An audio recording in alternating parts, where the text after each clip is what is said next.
Today is part 3 of our sermon series, Starting Afresh. We're looking at stories from the first book of the Bible, Genesis, to guide us in starting a new year. Today, we will read the tragic story of Cain and Abel, the first brothers. Listen for how God is involved in their sibling relationship. From Genesis 4. Now the man knew his wife Eve, and she conceived and bore Cain, saying, I have produced a man with the help of the Lord. Next, she bore his brother Abel. Now Abel was a keeper of sheep, and Cain a tiller of the ground. In the course of time, Cain brought to the Lord an offering of the fruit of the ground, and Abel, for his part, brought the firstlings of his flock, their fat portions. And the Lord had regard for Abel and his offering, but for Cain and his offering, God had no regard. So Cain was very angry, and his countenance fell. The Lord said to Cain, Why are you angry? And why has your countenance fallen? If you do well, will you not be accepted? And if you do not do well, sin is lurking at the door. Its desire is for you, but you must master it. Cain said to his brother Abel, Let us go out into the field. And when they were in the field, Cain rose up against his brother Abel and killed him. Then the Lord said to Cain, Where is your brother Abel? And he said, I do not know. Am I my brother's keeper? And the Lord said, What have you done? Listen, your brother's blood is crying out to me from the ground, and now you are cursed from the ground, which has opened its mouth to receive your brother's blood from your hand. When you till the ground, it will no longer yield its strength to you, and you will be a fugitive and a wanderer upon the earth. Cain said to the Lord, My punishment is greater than I can bear. Today you have driven me away from the soil, and I shall be hidden from your face. I shall be a fugitive and a wanderer on the earth, and anyone who meets me may kill me. Then the Lord said to him, Not so. Whoever kills Cain will suffer a sevenfold vengeance. And the Lord put a mark on Cain, so that no one who came upon him would kill him. Then Cain went away from the presence of the Lord and settled in the land of Nod, east of Eden. May God bless this reading to our understanding. My dad would draw an imaginary line down the center of the back seat of the car. My sister and I were forbidden to cross the line on those long car trips to the beach or to our grandparents' house. I shared a room with my sister from the time I was born until the day she moved away to go to college, and even then she was still often taking up space in my room because she went to college just a mile from our home at TCU. Now, as a kid, my sister had a secret weapon in sisterly conflict. She would pinch hard. I bet I annoyed her immensely. But as we became adults, we found more to unite us. Even so, as she moved away to California and I moved here, there were many years when my sister and I were more like acquaintances than we were like buddies. And there were years when our relationship felt strained and competitive. I was absolutely certain she was Mom's favorite. And I think she thought I was Mom's favorite. In the last decade, my sister and I have become the closest of friends, and I deeply respect and admire her heart, her mind, her soul. I've been blessed in recent years to take several wonderful, very special, meaningful trips with my sister. And so a couple of weeks ago, I said to her on the telephone, you know what, you should fly to Kansas City this year, and we could take a road trip to Crystal Bridges and see the museum in Arkansas. And she said to me, Well, how much time would that be in the car? And could we draw a line down the middle so you don't cross over into my space? So it makes sense to me, really, that one of the first stories in the Bible is about Cain and Abel, two brothers with a strained relationship. The first two human children in history nursed a sibling rivalry that ended in violence. In describing the relationship between Cain and Abel, Rabbi Jonathan Sachs reminded me that the weapon we most fear is not always the right one. Today, we think about the dangers of guns and of bombs. But do you remember back on 9/11 when box cutters and airplanes were used as weapons against our country? No one thought of those as weapons. Rabbi Sachs says the greatest weapon of mass destruction is the human heart. As we begin this new year, all of us get a chance to start afresh. The Bible starts with the book of Genesis, which simply means beginnings. And Genesis tells us three stories right up front. First, the story of creation. The stars and the snow-capped mountains, the green plants and the creeping animals, Adam and Eve, God's good creation. That's the first story. And the second story is the story of a fractured relationship between God's people, Adam and Eve, and God. You remember how Adam and Eve are eating the fruit that's forbidden and hiding from God and then denying that they were hiding from God or that they even ate the fruit? And the third story is the story we read this morning, a story about the fractured relationship between two brothers. Now, just as a short reminder, these stories of Genesis are not scientific theory. They are stories about meaning and purpose. Genesis never set out to explain the phenomenon of the Big Bang or how atoms are split to create life. So don't even think about turning the page from those first two stories to this story about Cain and Abel and then literalizing it any more than you would literalize the idea that creation actually occurred in 7 days. Instead, this story of Cain and Abel and their brotherly rivalry highlights the holy investment that God makes in our human relationships with our siblings here on earth. Our human relationships matter to God. Right there at the beginning of the Bible, we are told these relationships matter. In fact, if you look at the story of Cain and Abel more carefully, it's really hard to see what happened between the brothers. It seems like God is happening between this brotherly squabble. The conflict begins because Cain is angry that God seems to be so giddy about the offering that Abel brings, but seems to have no regard for the offering that Cain brings. Jealousy lurks. Cain compares his life and his success to his brother's. And then God confronts Cain about his anger. Why are you so angry? And then Cain begins to plot his brother's demise. And that's when God speaks again. Where's your brother, Cain? And Cain rebukes God, saying, am I my brother's keeper?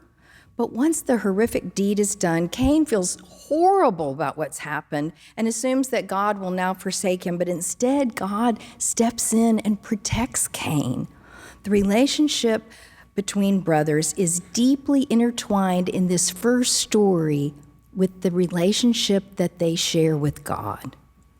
The story of two brothers in conflict plays out throughout human history, throughout scriptural history, and in our lives today. The story of Cain and Abel, it's the story of Palestine and Israel.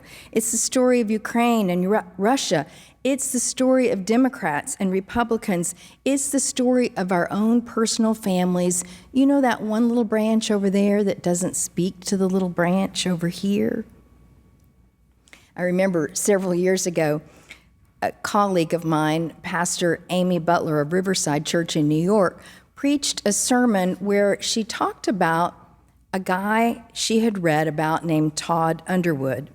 Todd Underwood was a gun rights advocate who founded a large national gun rights organization, and it was his organization that sold the gun that was used to shoot Trayvon Martin. A few weeks after Amy Butler preached that sermon in New York, she got a call from Todd Underwood. They talked on the phone, and they realized they not only disagreed about guns, they also disagreed about politics, about whether or not women should serve as ministers in the church.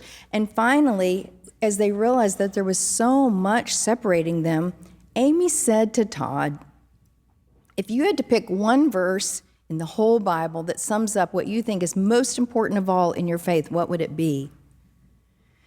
And he said, "Love the Lord your God with all your heart, with all your soul, with all your mind, and love your neighbor as yourself." And she said, "Me too." And later, Todd and Amy met and they talked together about the deeper roots of their faith, what they did share in common, and they even often felt maligned by those who didn't understand them or didn't agree with them. And as they began to part and go their separate ways, Todd said to Amy, "What's next? Now what? Where do we go from here?" And that's the question each of us faces at the beginning of this new year. Now what? This week, I listened and watched the most beautiful little YouTube on the importance of friendship. It was an interview between author Trevor Noah and author Simon Sinek. And the two men talked about the power of friendship in their own real lives. They noted that here in our country, we have an entire industry dedicated to helping all of us be better leaders, or better at exercise, or better at parenting, or better at nutrition. But there is barely anything out there to help us become a better friend. In this day and age, we often worry about the same thing they talked about in this YouTube. How will we teach our children to be genuinely a good friend when they spend so much of their lives looking only at a screen? Trevor Noah said that we see in the magazines, in Forbes or whatever, a list of those who have the greatest net worth. But he said, what if we had a friend's net worth? What would we say is our net worth in the friend category? How would we measure on that scale? Sinek told about a study. You may have heard of this study done years ago. What they did was they took a rat and they put a rat in a cage and they put two sources of drinking water. One was clean water and the other was water laced with drugs. And the rat would taste both and then start preferring the one laced with drugs until the rat drank so much of that water that the rat died. But then someone said, that's not really a good way to conduct the experiment on the power of addiction. Let's try the experiment again. And this time they took a cage and they put not one rat in it, but a group of rats. And they put some toys in there, some of those little spinny things and balls and things that the rats could play with together. And then they put the plain water and the water laced with drugs. And the rats would taste both kinds of water, but they began preferring the plain water. They discovered that they were less susceptible to addiction because they were living in community. Relationships are literally life-saving. In today's scripture lesson, we see the power of human relationships, but we also see the intersection between our relationships with each other and our relationship with the divine presence. Some folks have said that we have a vertical relationship with God. Me and God. I pray to God. I praise God. I sing to God. I meditate with God. But then we also have a a horizontal relationship with God, my relationship with people in the community that I serve, my relationship with my family, my relationship with a small group at church, my friendships with those who I've known my whole life long. This horizontal and vertical relationship with God is easily remembered when we look at the cross and we see the horizontal and the vertical intersecting. When I was in graduate school in Connecticut, it was clear to me that my mom and dad thought I was doing the wrong thing.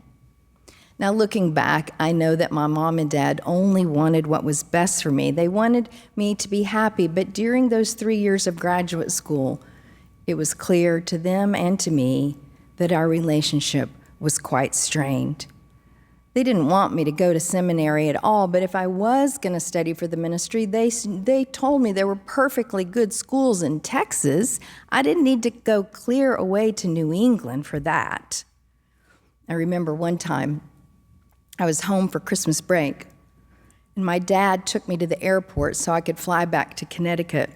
And it was back in the day when you could go with your loved one all the way to the gate and sit and wait with them until the plane took off. And so my dad was sitting with me, and, it was that time when your loved one would get on the plane and then you would stand at the window and watch their plane pull away from the gate and wave. So Dad and I sat there flipping through magazines, and then they called my boarding group, and I got up to say goodbye to my dad. And Dad grabbed my face, and he looked at me and he said, "I want you to know, Mom and I are proud of you, and we love you very much." And as I got on the plane, I realized that my dad's tender vulnerability had saved my life.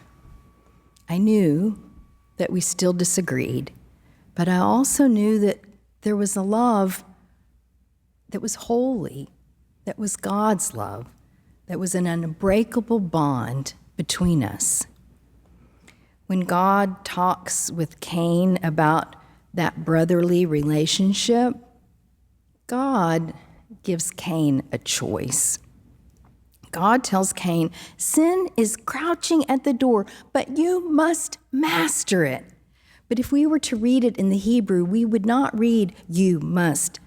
We would read, "Thou mayest." The Hebrew word there is timshel. Thou mayest. God empowers us by giving us a choice to deepen our faith, to deepen our relationships, or not. As we start this new year afresh, each of us has a choice. We all probably have someone in our life who poses a relationship challenge. Or maybe everything is hunky-dory in all your relationships, but there's someone that you'd like to draw closer to and have a deeper friendship with, or take to develop healthier relationships in the coming year. Maybe it's simply learning from those who have a different political view than our own. Or maybe it's creating a stronger marriage with the person that we share a home with. Or maybe it's choosing to behave like a better friend. What God says to us, "Thou mayest."